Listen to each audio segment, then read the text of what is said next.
خالد. السلام علیکم و رحمت الله و برکاته استاد عزیز. علیکم السلام. حالا پیشنهاد دارم که همین برنامه پخش مستقیمتون رو زیادتر کنید، به خاطر که از همین دنیای تاجیکستان خود ما اگر خطا نکنم فقط شما هستید. به همین خاطر بسیار مردم ما همین وامخوریم که پخش مستقیم شما انتظارن که کی دوباره پخش مستقیم میکنم.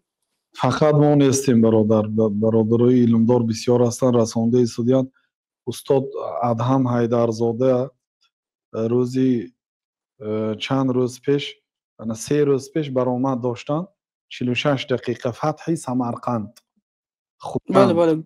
استراوشان 2900 تماشابین دارند. 2900 این عیب نیست.